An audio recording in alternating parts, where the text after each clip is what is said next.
क्या आप भारत की एक ऐसी सशस्त्र परंपरा के बारे में जानते हैं जिसने मुगलों और अफगानों से लोहा लिया?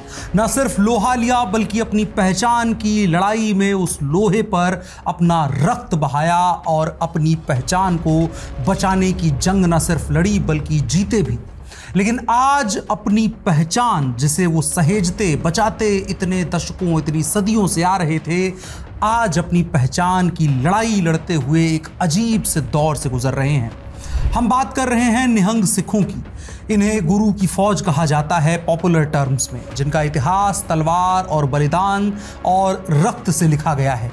लेकिन आज इन्हीं निहंगों के नाम पर हाईवे जाम करने, पुलिस से भिड़ने और धार्मिक परिसरों पर कब्जे की खबरें आ रही हैं। कहा जा रहा है कि निहंगों के द्वारा लॉ एंड ऑर्डर को बिगाड़ा जा रहा है। क्या निहंग सच में वही आज रह गए हैं जो वे 18वीं सदी में थे, या ब्रिटिश काल की मार्शल रेस थियरी ने उन्हें हिंदुओं से इतना अलग कर दिया कि आज एक गहरी दरार के मुहाने पर समाज खड़ा है और वो नजर आ रही है? आज हम इतिहास के उन पन्नों को पलटेंगे जो अक्सर नजरअंदाज कर दिए जाते हैं। हम बात करेंगे अयोध्या के उस 1858 के दावे की, नागा साधुओं के उन अखाड़ों की जो कभी निहंगों के समानांतर थे, और इन योद्धा परंपराओं के बीच दीवार खड़ी करने वाली इतिहास की कौन सी कड़ियां हैं उनके बारे में भी जिक्र करेंगे। नमस्कार, मेरा नाम है अनुराग मिश्रा और आप देख रहे हैं ऑप इंडिया। आपसे अनुरोध कि हमारे YouTube चैनल को सब्सक्राइब करें, फेसबुक, ट्विटर, इंस्टाग्राम जहां पर भी आप हमें देख रहे हैं वहां पर फॉलो करें और कमेंट बॉक्स में अपनी राय भी हमारे साथ साझा जरूर करें। सबसे पहला सवाल जानना जरूरी है कि निहंग कौन हैं? निहंग इस शब्द को लेकर के, इसके अर्थ को लेकर के इतिहासकारों में काफी मतभेद हैं। कई इतिहासकार इसे फारसी के नहंग यानी मगरमच्छ से जोड़ते हैं, जो मुगलों ने उनकी क्रूर युद्ध शैली को देख करके सबसे पहली बार उन्हें पुकारा था जिस नाम से। लेकिन सिख इतिहासकार हरजिंदर सिंह दिलगीर इसे निडर होने से जोड़ते हैं। अब सवाल यह है कि निहंग होना क्या हुआ, कब से शुरुआत हुई इस परंपरा की? तो इसका कोई एक सीधा सा जवाब इतिहास के पन्नों में नहीं मिलेगा। इतिहास के लोग इसके बारे में 4 अलग अलग थ्योरीज देते हैं। पहला कि गुरु गोविंद सिंह के पुत्र फतेह सिंह के नीले चोले और दुमाला से शुरू हुए ये लोग। दूसरा 1704 और 5 की चमकौर की लड़ाई के बाद गुरु के नीले वस्त्रों से ये लोग शुरू हुए। तीसरा निशान वालिया मिसल के अकाली नैना सिंह से इन लोगों की परंपरा की शुरुआत हुई। और चौथा कि 1703 की आनंदपुर साहिब की जो लड़ाई थी वहां से निहंग परंपरा शुरू हुई। इतिहासकार शरणजीत कौर संधारा का मानना है कि निहंग 18वीं सदी में एक संगठित शक्ति के तौर पर तब उभरे जब मुगल सत्ता कमजोर पड़ रही थी। अब इसका एक और इंटरेस्टिंग फैक्ट देखिए। क्या आप जानते हैं कि निहंग शस्त्र विद्या में शिव को आदि अखाड़ा गुरुदेव मानते हैं? सरबलोह ग्रंथ और चंडी दीवार में जो शैव योद्धा तप संस्कृति दिखती है, बताई जाती है, वो बताती है कि निहंग और हिंदू परंपराएं कभी अलग थलग नहीं थी। इनका नीला चोला गुरु गोविंद सिंह की याद है और ऊंची दुमाला पगड़ी सिर्फ एक स्टाइल नहीं बल्कि चलता फिरता रक्षा कवच है जो उनके सर को बचाने के काम आता है, जिसमें चक्रम, खंडा और करुद जड़े होते थे, जिससे जब कोई दुश्मन हमला करता था तो सर के ऊपर तलवार या कोई हथियार न लग पाए या उतना इंपैक्ट न डाल पाए, इसके लिए रखा जाता है।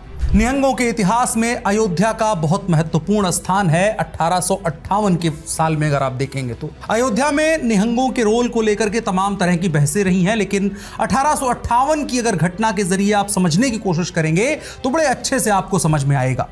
1855 में हनुमानगढ़ी के ऊपर जब कब्जे को लेकर के मुसलमानों से हिंदुओं की लड़ाई हुई, उसके बाद हिंदू और स्थानीय जो मुसलमानों का समूह था, जो आक्रांता थे, जिन्होंने राम मंदिर के ऊपर बलात् कब्जा किया हुआ था, उनके बीच तनाव बहुत ज्यादा बढ़ा हुआ था। तब 28 नवंबर 1858 को बाबा फकीर सिंह खालसा अपने 25 निहंगों के साथ हनुमानगढ़ी परिसर में दाखिल हुए। यहां समझना जरूरी है कि उस समय पर सिख और हिंदू परंपराएं एक दूसरे से बिल्कुल अलग होकर नहीं चलती थी। निहंगों का यह समूह स्वयं को सनातन धर्म के एक रक्षक पंथ के तौर पर देखता था, एक डिफेंस लाइन थी ये। उन्होंने वहां प्रवेश करके उस स्थान पर हवन किया जो हिंदू परंपरा का हिस्सा था, यानी कि राम मंदिर और हनुमानगढ़ी की जो पूरी प्रेमाइसेस थी उसके अंदर हवन किया गया। दीवारों पर इन्होंने कोयले से राम राम लिखा, जिसका मतलब यह था कि वो उस समय अपनी धार्मिक पहचान को हिंदू और राम के प्रति अपनी आस्था को रखते थे और यह घटना उनके इस आस्था का प्रत्यक्ष प्रमाण थी। निहंगों के लिए गुरु गोविंद सिंह एक मार्गदर्शक के तौर पर थे, गुरु के तौर पर थे, और उन्होंने वहां मौजूद मंदिर परिसर की पवित्रता को पुनर्स्थापित करने के लिए अपनी गुरु की तरह ही, जिस तरह से गुरु हिंदू हितों के लिए लड़ाई लड़ते थे, हिंदुओं के डिफेंस शील्ड के तौर पर काम करते थे, उसी तरह से यहां पर हवन और पूजा का करके यह स्थापित किया कि यह जो स्थान है यह हिंदुओं के लिए है, और निहंगों ने भी इसमें अपना योगदान दिया है। और ये सब कुछ जो मैं बता रहा हूं ये सुप्रीम कोर्ट के एक फैसले तक में दर्ज हुआ है, जिसके तौर पर हम मान सकते हैं कि एक बहुत फंडामेंटल ऐतिहासिक सबूत की कहानी है। इसे किसी अलग सिख आंदोलन के तौर पर देखने के बजाय निहंगों को हमें यह देखना चाहिए कि उस समय सनातन जो धर्म था उसका एक सशस्त्र समूह था जो अपने धार्मिक स्थलों की रक्षा के लिए संघर्ष कर रहा था। आज के समय में जब हम कुछ घटनाओं को देखते हैं तो यह भी स्पष्ट होता है कि उस समय सिख और हिंदू एक ही साझा सांस्कृतिक और धार्मिक धरातल पर खड़े थे। बावजूद इसके विवाद इस बात पर है कि उस घटना का पॉलिटिकल मीनिंग क्या निकाला जाए, किस तरह से समझा जाए। और इस पूरी डिबेट को हमें समझना है अगर कि निहंगों और हिंदुओं के बीच के जो मतभेद की कहानी है, जिस दरार का जिक्र आज होने लगा है, वो कैसे समझा जाए, तो उसके लिए हमें ब्रिटिश पीरियड में जाना होगा, ब्रिटिश काल में जाना होगा, जिस समय मार्शल रेस थियरी चल रही थी। 1849 में पंजाब पर कब्जे के बाद ब्रिटिश प्रशासन ने भारत की सोशल जो स्ट्रक्चरिंग थी, जो पूरी बुनावट थी हमारी सामाजिक, उसको पूरी तरह से बदलने पर जोर दिया। उन्होंने एक मार्शल रेस थियरी इसी क्रम में लागू की, जिसका मतलब यह था कि सिखों, गोरखाओं और राजपूतों को जन्मजात योद्धा घोषित कर दिया और अन्य सामाजिक समूहों को सैन्य रूप से कमतर घोषित किया, जिससे समाज के अंदर एक डिवीजन आई। 1873 में सिंह सभा आंदोलन हुआ। शुरुआत में यह वफादार पूर्व सैनिकों का संगठन था जो सिखों के हितों के लिए, जो पंजाब के जो राजघराना था उसकी लड़ाई को लड़ रहे थे, लेकिन बाद में तत् खालसा गुट ने सिखों की अलग और हिंदू प्रभाव से पूरी तरह मुक्त पहचान पर जोर देना शुरू किया। अंग्रेजों ने इस सोच को खुलकर बढ़ावा दिया क्योंकि वो जानते थे और चाहते थे कि हिंदू और सिख कभी एकजुट ना रहें, क्योंकि अगर वो एकजुट रहे तो अंग्रेजों के लिए अपनी सत्ता को टिका करके रख पाना, हिंदुस्तान में पंजाब में राज करना उनके लिए मुश्किल होगा। उस समय पंजाब एक तरह से समझिए तो कॉन्फ्लिक्ट से गुजर रहा था, सामाजिक टेंशन थी वहां पर। गुरु तेग बहादुर जी की शहादत हो चुकी थी, जजिया लिया जा रहा था, मंदिरों का विध्वंस हो रहा था, और मुगल दौर की जो यादें थी उन्होंने हिंदू और सिख दोनों समाजों में एक तरह से आइडेंटिटी क्राइसिस को जन्म दिया था। इसी माहौल में आर्य समाज उभरा। इसका मकसद भी हिंदुओं में आत्मविश्वास को जगाना, उन्हें अपनी जड़ों से जोड़कर संगठित रखना, वेदों से जोड़ करके जो मौलिक था उससे जोड़ करके रखना इनका उद्देश्य था। दूसरी ओर सिखों को लगा कि अगर उनकी अलग पहचान को मजबूती नहीं मिली तो वो धीरे धीरे पुनः जिस विरासत से वो आते हैं उसी विरासत में घुल करके रह जाएंगे, और उनकी जो स्पेशल आइडेंटिटी इतने टाइम में तैयार हुई है वो कहीं ना कहीं धुंधली पड़ जाएगी। इतिहासकार रिचर्ड जी फॉक्स बताते हैं कि अंग्रेजों ने इसी मतभेद का, इसी इंफीरियरिटी का फायदा उठाया, आइडेंटिटी क्राइसिस के वक्त का फायदा उठाया। उन्होंने सिंह सभा के उस गुट को बढ़ावा दिया जो सिखों को हिंदुओं से पूरी तरह अलग मानता था। वायसराय लॉर्ड लैंसडाउन का सिंह सभा के प्रति समर्थन भी इसी डिवाइड एंड रूल नीति का हिस्सा था।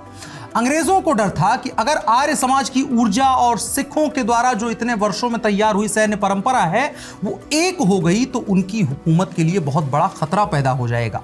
फॉक्स के अनुसार ब्रिटिश सेना में भर्ती किए गए सिखों की सिंह पहचान को जानबूझ करके कोट अनकोट करके यानी मजबूत करके दिखाया गया ताकि उनकी जो साझा हिंदू सिख पहचान है वो कमजोर पड़े। ये घुसाया गया अंदर में कि जो सिख हैं, जो सिंह हैं, वो दरअसल मार्शल रेस हैं और जो बाकी हिंदू हैं वो तो कमजोर लोग हैं, वो लड़ाई कहां लड़ पाते हैं, वो कमतर हैं।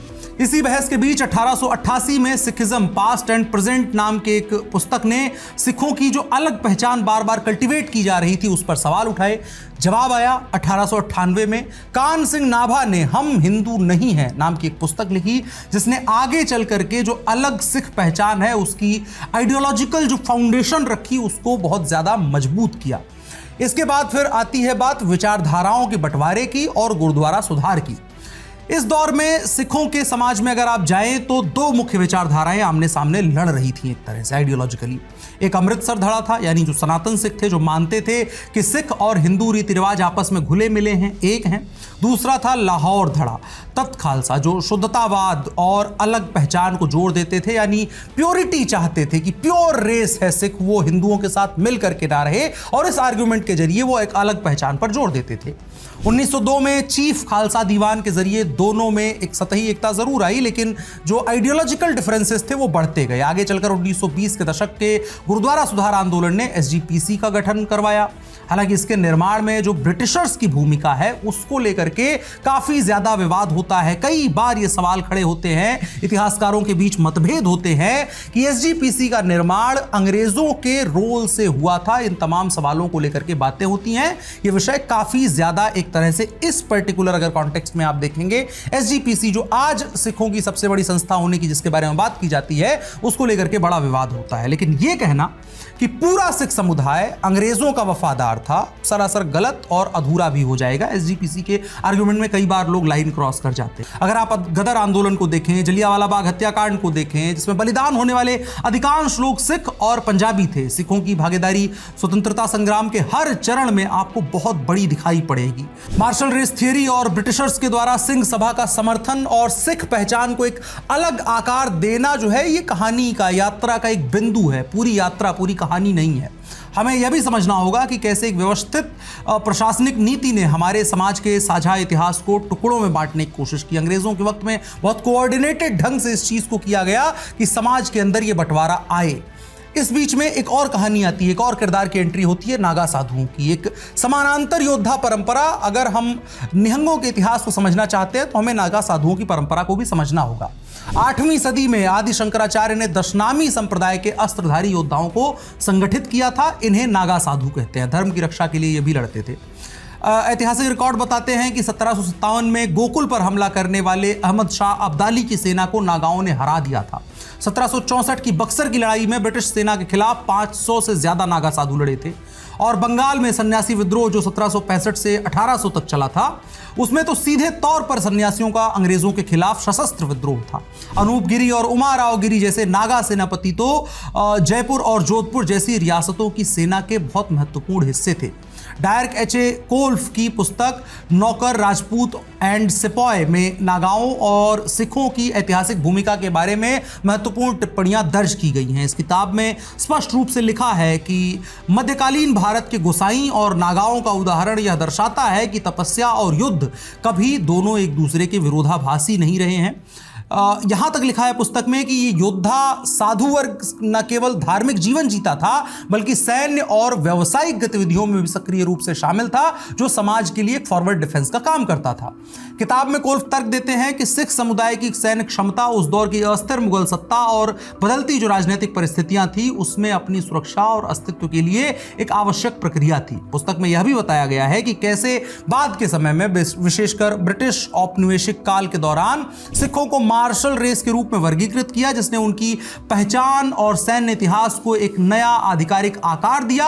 और इसका दूसरा पहलू अगर आप देखना चाहें तो उनके अंदर हम की भावना भी भरी कि हम और वे, यानी हिंदू और सिखों के बीच में एक डिवीजन है। ये चीज को क्रिएट करने में भी इस मार्शल रेस के टर्म का, इस थ्योरी का बहुत बड़ा योगदान देखा जाना चाहिए। और इस इतिहास की पूरी यात्रा से निकल करके अगर आप आधुनिक समय में आएंगे, आधुनिक राजनीति का समय देखेंगे, आजादी के बाद की राजनीति का समय देखेंगे भारत की, तो उसमें आपको एक बहुत प्रोमिनेंट टर्म देखने को मिलेगा, खालिस्तान। निहंगों और खालिस्तान आंदोलन का संबंध हमेशा से सवालों के दायरे में रहा है। 1973 के आनंदपुर साहिब प्रस्ताव से लेकर 80 के दशक के भिंडरावाले तक निहंगों की हथियार संस्कृति का इस्तेमाल एक तरह से उग्र राजनीति या सशस्त्र राजनीति, सशस्त्र विद्रोह के प्रतीकवाद के लिए इसका इस्तेमाल किया गया। 1980 के दशक में भिंडरावाले का उदय सिख राजनीति का एक टर्निंग पॉइंट था। उस टाइम पर निहंगों की उस मीरी पीरी की छवि को एक उग्र राजनीतिक हथियार के तौर पर उस समय इस्तेमाल किया गया भिंडरावाले के द्वारा। ऑपरेशन ब्लू स्टार और उसके बाद के जो घटनाक्रम रहे, उन्होंने निहंगों के उस पारंपरिक योद्धा स्वरूप को एक तरह से कह लें तो खालिस्तान की मांग के साथ जोड़ने की जो बात थी उसके ऊपर मुहर लगा दी, क्योंकि उस समय भारतीय सेना और जो अंदर मौजूद लोग थे जिन्हें बड़ी मात्रा में निहंग कहा गया, उनके बीच में डायरेक्ट कन्फ्रंटेशन देखने को मिला था। आज भी जब हम अमृतपाल सिंह या वारिस पंजाब दे जैसे संगठनों को देखते हैं तो हम पाते हैं कि वे ठीक भिंडरावाले की उसी वेशभूषा, उसी भाषा और उसी शैली को अपना रहे हैं। वे निहंगों की उस गुरु की फौज वाली पहचान का इस्तेमाल अपनी राजनीतिक रैलियों और विरोध प्रदर्शनों में बड़ी चालाकी से कर लेकर के चले जाते हैं। और ये कोई संयोग नहीं है कि भिंडरावाले की तस्वीरें आज भी कई निहंग डेरों और प्रदर्शनों में प्रमुखता से हमें देखने को मिल जाती हैं। और इसका यह मतलब निकाला जा सकता है कि निहंग परंपरा के जो हथियार और प्रतीक सदियों से धर्म की रक्षा और धर्म को एकजुट रखने, मजबूत रखने के लिए थे, अब वो एक ऐसी राजनीतिक विचारधारा का हिस्सा बनने की तरफ बढ़ रहे हैं जो कहीं ना कहीं मौके मौके पर भारत की संप्रभुता को चुनौती देने की कोशिश करती प्रतीत होती है। और भारतीय एजेंसियों का भी मानना है कि इन गुटों के संपर्क विदेशों में सक्रिय खालिस्तान समर्थक तत्वों और पाकिस्तान की खुफिया एजेंसी जो भारत के खिलाफ लगातार साजिशें करती है, आईएसआई, उनके जैसे बाहरी एलिमेंट से आउटसाइडर एलिमेंट्स के साथ में भी है, जिसे ये गुट साफ तौर पर नकारते तो हैं, लेकिन अगर आप धरातल पर दिखने वाले इनकी हरकतों का पैटर्न आप समझने की कोशिश करेंगे तो कुछ और ही कहानी आपको नजर आएगी। हालिया दौर में अमृतपाल सिंह जैसे नेताओं ने निहंगों को फिर से मुख्य धारा की राजनीति में प्रेशर पॉइंट की तरह इस्तेमाल करना शुरू किया है। 2021 की सिंघू बॉर्डर की घटना हो या जून 2026 में उत्तराखंड के कर्णप्रयाग और नगरासू में पार्किंग और गुरुद्वारे के कमरों को लेकर हुआ विवाद हो, पैटर्न बहुत स्पष्ट है। छोटी सी बात पर बवाल होता है, फिर पंजाब की सिख राजनीति जिसमें एसजीपीसी, अकाल तख्त जैसे बड़े एलिमेंट्स हैं, उनका हस्तक्षेप होता है और फिर मामला एक क्राइसिस की शेप लेता हुआ चला जाता है। इन घटनाओं में अगर आप देखेंगे तो 3 प्रमुख बातें कॉमन मिलेंगी। पहला, बेअदबी के नाम पर तुरंत हिंसक रिएक्शन होता है। दूसरा, कानून को अपने हाथ में लेने को एक तरह से रिलीजियस ड्यूटी बना करके दिखाना। और तीसरा, इसे पंजाब केंद्रित पॉलिटिकल एजेंडा बनाने की कोशिश करना। यह तरीका निहंगों की मूल गुरु की फौज वाली छवि को एक तरह से एंटी लॉ की जो इमेज है उसके तौर पर पेश करता है, जो उनकी अपनी ही खुद की जो स्टेबल विरासत है, जिस इतिहास की हम तारीफ करते हुए इस पूरे वीडियो में आ रहे हैं, उसके लिए ही बहुत बड़ा खतरा बनता है। अब सवाल आखिर में यह होता है कि हम कहां पर खड़े हैं। निहंग परंपरा हिंदू और सिख विरासत की एक साझी पहरेदार थी और उसकी निशानी थी। ब्रिटिश नीतियों और सिंह सभा जैसे आंदोलनों ने इसे धीरे धीरे अलग किया और आज देश विरोधी राजनीति के चंगुल में फंस करके ये खाई और ज्यादा बढ़ रही है। और ये कहना गलत है कि पूरा समुदाय भारत विरोधी है, मैं ये मानता हूं, लेकिन यह भी सच है कि कुछ गुटों का खालिस्तानी नैरेटिव के साथ जुड़ना एक कड़वी हकीकत है जिसे स्वीकार करना होगा और उसे रिजॉल्व करना होगा। इतिहास को आप गौरव गाथाओं या नफरत के चश्मे से नहीं देख सकते हैं, बल्कि तथ्यों से देखना होगा। और सवाल उठता है, जब तथ्य हम देखते हैं तो क्या हम अपनी साझा विरासत को बचा पाएंगे, हमारी कॉमन आइडेंटिटी को बचा पाएंगे, या ब्रिटिश काल से शुरू हुआ फूट डालो और राज करो का खेल, जिससे जन्मी एक सुपीरियरिटी की भावना और उसके बाद अलग आइडेंटिटी की लड़ाई, वो हमें हमेशा के लिए अलग करके खड़ा कर देगा। जो दोनों समाज एक दूसरे के पूरक थे, दोनों कहीं कोई एक को धर्म का रास्ता दिखाता था तो दूसरा उसकी रक्षा करने के लिए मार्ग प्रशस्त करता था, ये दोनों समाज, सवाल ये खड़ा होता है कि इस तरह की घटनाएं जो उत्तराखंड में हमें देखने को मिली, अभी हाल फिलहाल में देखने को मिल रही हैं, क्या वो घटनाएं हमें हमेशा के लिए अलग करने की तरफ बढ़ाती हुई नजर आ रही हैं। आपकी राय क्या है इस तमाम बातचीत को लेकर के कमेंट बॉक्स में बता सकते हैं। मेरा नाम अनुराग मिश्रा है, आप ऑप इंडिया देख रहे थे। धन्यवाद।